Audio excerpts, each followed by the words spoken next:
टाटा केवल एक business group नहीं बल्कि देश के भरोसे का नाम है और आज हम टाटा ग्रुप की अमेजिंग सक्सेस जर्नी को ही शुरू से जानने वाले हैं। दरअसल यह सिर्फ एक प्राइवेट कंपनी की कहानी नहीं बल्कि 200 सालों के एक ऐसे लेगेसी की कहानी है जिसने इंडियन बिजनेस का चेहरा बदल दिया। टाटा ग्रुप ने देश को वो सब कुछ दिया जिसकी देश को जरूरत थी। देश का पहला steel plant, luxury hotel, hydro power plant, पहली एयरलाइंस, पहला कैंसर हॉस्पिटल और इसके अलावा भी बहुत कुछ। और दोस्तों कहानी की शुरुआत होती है आजादी से लगभग 100 साल पहले, जब गुजरात के नवसारी में एक पारसी परिवार रहता था, नुसरवानजी टाटा और उनकी वाइफ जीवनबाई। नुसरवानजी अपने गाँव से मुंबई जाकर कॉटन ट्रेडिंग का बिजनेस करते थे। 1839 में जब उनके इकलौते बेटे जमशेदजी टाटा का जन्म हुआ तो उनकी परवरिश और पढ़ाई पर भी उन्होंने काफी ध्यान दिया। वैसे तो जमशेदजी का बचपन नवसारी में ही गुजरा था, लेकिन 14 साल की उम्र में ही वह मुंबई आकर अपने पिता के बिजनेस में हेल्प करने लगे और एल्फिंस्टन कॉलेज से ग्रेजुएशन करते समय केवल 16 साल की उम्र में ही उनकी शादी हीराबाई से हो गई, क्योंकि चाइल्ड मैरिज उस दौर में एक आम बात हुआ करती थी। 1858 जब जमशेदजी 19 साल के थे और हमारा देश अंग्रेजों का गुलाम था। उस समय अमेरिका कॉटन का सबसे बड़ा प्रोड्यूसर देश था और अंग्रेज ज्यादातर कॉटन अमेरिका से ही इम्पोर्ट किया करते थे। लेकिन उसी दौरान अमेरिका में सिविल वॉर शुरू हो गया और वहाँ से कॉटन की सप्लाई बंद हो गई, जिसका असर यह हुआ कि इंडिया में कपास की डिमांड कई गुना बढ़ गई और जमशेदजी अपने पिता के साथ कॉटन ट्रेडिंग के बिजनेस में पूरी तरह उतर गए। उनके पिता बिजनेस में नई टेक्नोलॉजी को काफी जरूरी मानते थे और इसलिए उन्होंने टेक्सटाइल इंडस्ट्री को समझने के लिए जमशेदजी को दुनिया के कई अलग अलग देशों में भेजा, जिसका नतीजा यह हुआ कि जमशेदजी ने यूरोप, जापान, चाइना और यूनाइटेड स्टेट्स में भी अपने ब्रांचेस शुरू कर दिए। लेकिन गौर करने वाली बात यह भी है कि अभी भी हवाई जहाज और टेलीफोन की शुरुआत नहीं हुई थी। और जब एक बार जमशेदजी बिजनेस एक्सपेंशन के सिलसिले में हांगकांग के दौरे पर थे तब उनकी आंखें खुली। उन्हें महसूस हुआ कि दुनिया हमसे काफी आगे है और देश को अगर दुनिया की बराबरी करनी है तो इंफ्रास्ट्रक्चर, एजुकेशन, टेक्नोलॉजी और एम्प्लॉयमेंट पर हमें काफी ध्यान देने की जरूरत है। जमशेदजी एक देशभक्त इंसान थे। उन्होंने एक ऐसा बिजनेस डेवलप करने का फैसला किया जो देश को आत्मनिर्भर बनाने के साथ ही लोगों को अच्छी शिक्षा और रोजगार भी दिलाए और इसी सोच ने टाटा ग्रुप की बुनियाद रखी। साल 1868 21,000 रुपए कैपिटल के साथ जमशेदजी ने एक ट्रेडिंग कंपनी की शुरुआत की और साथ ही मुंबई में एक पुराने ऑयल मिल को खरीदकर अलेक्जेंड्रा के नाम से कॉटन मिल में कन्वर्ट कर दिया। हालांकि इस मिल को 2 साल तक चलाने के बाद उन्होंने इसे अच्छे मुनाफे में बेच दिया और जो पैसे मिले उससे मुंबई पोर्ट से 800 किलोमीटर दूर नागपुर में इम्प्रेस मिल नाम से एक कॉटन मिल की शुरुआत की। लेकिन उनके इस चौंकाने वाले फैसले का सबने मजाक उड़ाया, क्योंकि अगर देखा जाए तो उनका पूरा बिजनेस ही एक्सपोर्ट पर निर्भर था और मुंबई पोर्ट से 800 किलोमीटर दूर मिल लगाना किसी के समझ में नहीं आया। लेकिन जमशेदजी ने यह फैसला दुनिया घूमकर इकट्ठा किए अपने एक्सपीरियंस के आधार पर लिया था। दरअसल नागपुर में कॉटन का प्रोडक्शन होता था, सस्ते में लेबर मौजूद थे और ट्रेन से मुंबई पोर्ट की कनेक्टिविटी भी काफी अच्छी थी और यही रीजन था कि इम्प्रेस मिल ने कमाल कर दिया। सैकड़ों लोगों को रोजगार मिला और टाटा ग्रुप फेमस होने लगा। एक तरफ जहां अंग्रेजी हुकूमत हम भारतीयों को नौकर समझती थी और हमारे मजदूर दिन रात जानवरों की तरह काम करते थे, वहीं जमशेदजी ने एम्प्लॉइज वेलफेयर के बारे में सोचना शुरू किया और इम्प्रेस मिल कर्मचारियों के लिए भविष्य निधि यानी कि प्रोविडेंट फंड, इंश्योरेंस और ग्रेच्युटी जैसी स्कीम्स की शुरुआत की। यहाँ तक कि फैक्ट्रीज में वर्किंग कंडीशंस को सुधारने के लिए नौकरी का समय 8 घंटे कर दिया गया, सुरक्षा के उपकरण लगाए गए और बिना सैलरी कटौती के छुट्टियों की शुरुआत भी जमशेदजी ने ही किया था। दोस्तों जमशेदजी के 4 ऐसे ड्रीम्स थे जिनके बिना देश की तरक्की पॉसिबल नहीं थी और उनके वो सपने थे एक आयरन और स्टील कंपनी की स्थापना जिससे देश का इंफ्रास्ट्रक्चर मजबूत हो सके,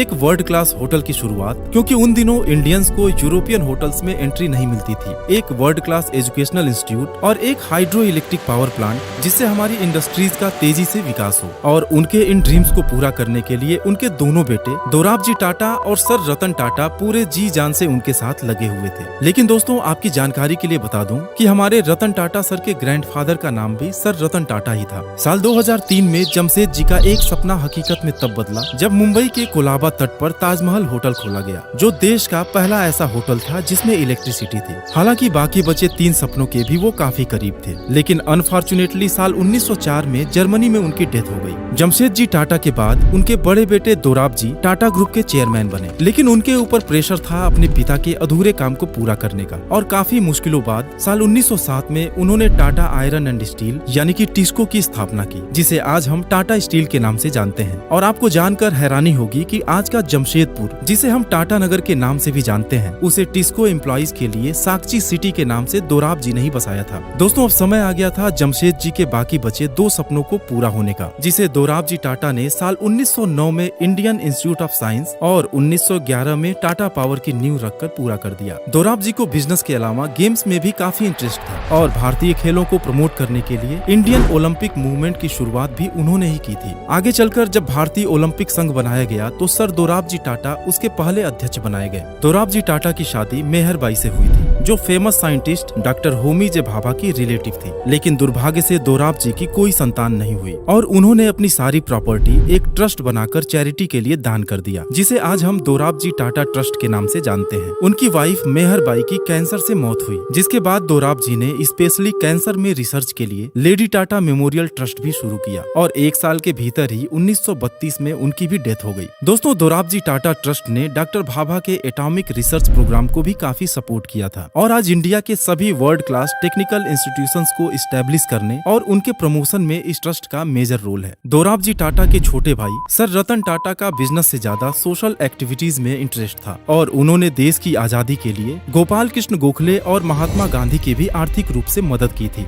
एक बार तो जब मोहनजोदड़ो और हड़प्पा की खुदाई फंड की कमी की वजह से रुक गई थी तो सर रतन टाटा ने पैसे देकर फिर से शुरू कराया था और इन्होंने भी अपनी पूरी संपत्ति परिवार को देने की बजाय एक ट्रस्ट बनाकर उसमें दान कर दिया, जिसे आज हम सर रतन टाटा ट्रस्ट के नाम से जानते हैं। दोराबजी के बाद टाटा ग्रुप की कमान सर नौरोजी सकलतवाला को दी गई। दरअसल जमशेद जी टाटा उनके मामा थे और उनके ड्रीम्स को पूरा करने में सकलतवाला ने दोराबजी टाटा के साथ मिलकर दिन रात कड़ी मेहनत की थी। और आपको जानकर हैरानी होगी कि टाटा ग्रुप में नौरोजी सकलतवाला के कैरियर की शुरुआत मुंबई के स्वदेशी मिल से 50 रुपए महीने की सैलरी पर एक क्लर्क के रूप में हुई थी। सकलतवाला को कंपनी की कमान उस समय सौंपी गई जब दुनिया मंदी की चपेट में थी। उन्होंने कंपनी की ग्रोथ को बरकरार रखा, लेकिन साल 1938 में हार्ट अटैक से उनकी मौत हो गई। और दोस्तों अब हम बात करेंगे टाटा ग्रुप के अगले और सबसे क्रांतिकारी लीडर जे.आर.डी. टाटा के बारे में, जिन्होंने टाटा ग्रुप को दुनिया के हर कोने में पहुंचा दिया। 50 सालों तक वह टाटा ग्रुप के चेयरमैन बने रहे और $100 मिलियन और 15 कंपनीज के टाटा ग्रुप को $5 बिलियन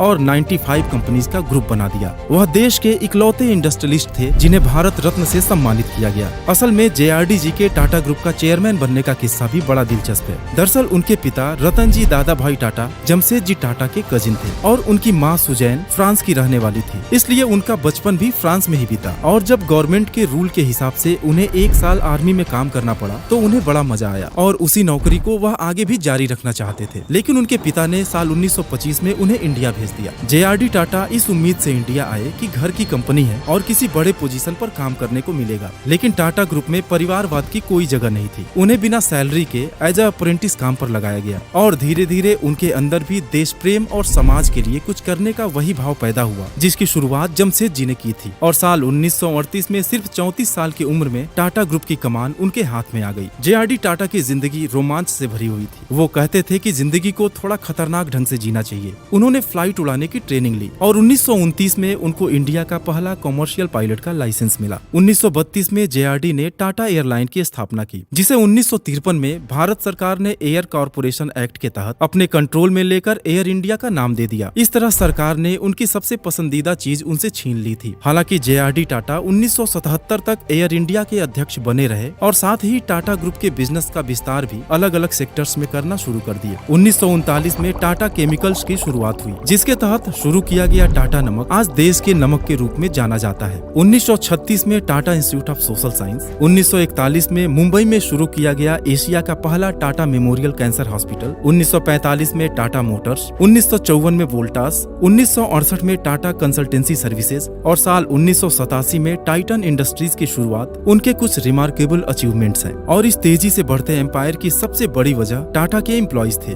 ढेर सारे ऐसे किस्से हैं जो बताते हैं कि जे.आर.डी. टाटा अपने कर्मचारियों का कितना ख्याल रखते थे और जमशेद जी ने एम्प्लॉइज वेलफेयर के लिए जो स्कीम शुरू किए थे उसे उन्होंने टाटा ग्रुप की सभी कंपनीज में लागू किए। 1991 यह भारत में इकोनॉमिक लिबरलाइजेशन का साल था और गवर्नमेंट ने फॉरेन कंपनीज के लिए इंडियन मार्केट को ओपन कर दिया था, जिसका नतीजा यह हुआ कि कंपटीशन की वजह से टाटा ग्रुप मुश्किल दौर से गुजरने लगा और कर्ज का बोझ बढ़ता चला गया। फिर रतन टाटा सर टाटा ग्रुप के चेयरमैन बनाए गए और बागडोर संभालते ही सबसे पहले उन्होंने टाटा के कोर बिजनेसेस पर ध्यान देकर उसे मजबूत किया और फिर दुनिया की बड़ी बड़ी कंपनीज का एक्विजिशन करना शुरू कर दिया। साल 2000 में टेटली, 2007 में कोरस ग्रुप, 2008 में जगुआर और लैंड रोवर का एक्विजिशन कर उन्होंने दुनिया को हैरान कर दिया। बिजनेस में अपना झंडा गाड़ने के साथ ही उन्होंने टाटा परिवार की परंपरा को आगे बढ़ाते हुए टाटा ट्रस्ट का निर्माण किया, जो आज देश की लार्जेस्ट चैरिटी ऑर्गेनाइजेशंस में से एक है। 2012 एक सिलेक्शन कमेटी के जरिए साइरस मिस्त्री को टाटा ग्रुप का अगला चेयरमैन बनाया गया। और आपकी जानकारी के लिए बता दूं कि रतन टाटा सर के सौतेले भाई नोवेल टाटा की शादी साइरस मिस्त्री की बहन से हुई थी। इस तरह से अगर देखा जाए तो रतन सर और साइरस मिस्त्री में जीजा और साले का रिश्ता था। हालांकि टाटा का मैनेजमेंट बोर्ड साइरस मिस्त्री के कामकाज से सेटिस्फाई नहीं था, इसलिए रतन टाटा सर कंपनी के मामलों में सक्रिय रूप से भाग लेते रहे और साल 2016 में साइरस मिस्त्री को टाटा ग्रुप के चेयरमैन पद से हटा दिया गया। उसके बाद 2017 में नटराजन चंद्रशेखरन को टाटा ग्रुप का चेयरमैन बनाया गया, जिन्होंने 30 सालों तक टीसीएस में काम किया था और आज भी टाटा ग्रुप उनके लीडरशिप में ही तेजी से आगे बढ़ रही है। दोस्तों, टाटा ग्रुप के कुछ आंकड़ों को जानकर आप हैरान हो जाएंगे। आज टाटा ग्रुप के पास 100 से भी ज्यादा कंपनीज हैं, जिनका कुल मार्केट कैप $311 बिलियन यानी कि 25 लाख करोड़ से भी ज्यादा है। बॉम्बे स्टॉक एक्सचेंज के 5000 से भी ज्यादा लिस्टेड कंपनीज में टाटा ग्रुप की 29 कंपनीज हैं, जो बीएससी के कुल मार्केट कैप का 9% होल्ड करती हैं। दुनिया के 100 से भी ज्यादा देशों में टाटा के ऑफिसेज हैं और टाटा के कुल रेवेन्यू का 67% हिस्सा इंडिया के बाहर से आता है। और यही नहीं, टाटा ग्रुप इंडियन आर्मी और रेलवेज के बाद देश की तीसरी सबसे बड़ी एम्प्लॉयर भी है, जिसने 9,35,000 लोगों को रोजगार दे रखा है। और अगर इंडिया के जीडीपी की बात करें तो देश की कुल जीडीपी का 4% हिस्सा टाटा ग्रुप से आता है, जबकि देश के टोटल टैक्स कलेक्शन का 2.25% हिस्सा यानी कि लगभग 50,000 करोड़ टाटा ग्रुप अकेले देता है। दोस्तों, टाटा ग्रुप की सारी कंपनीज का ओनर टाटा सन्स है, जिनके ज्यादातर शेयर्स ट्रस्ट के पास हैं। जहां एक तरफ प्राइवेट कंपनीज कमाने के बाद कुछ रकम दान करती है, वहीं टाटा हमारे देश की ऐसी कंपनी है जो दान करने के लिए कमाती है। टाटा ऐसी कंपनी है जिसने अपनी तिजोरी भरने से ज्यादा देश को संपन्न बनाने और एम्प्लॉइज के वेलफेयर के लिए काम किया है। तो दोस्तों, उम्मीद है कि टाटा ग्रुप की विरासत और फैमिली हिस्ट्री के बारे में आपको कुछ जानकारी मिली होगी। आगे के वीडियोस में हम टाटा ग्रुप की कंपनीज और बिजनेस एम्पायर के बारे में और भी बहुत कुछ जानने वाले हैं। Thanks for watching.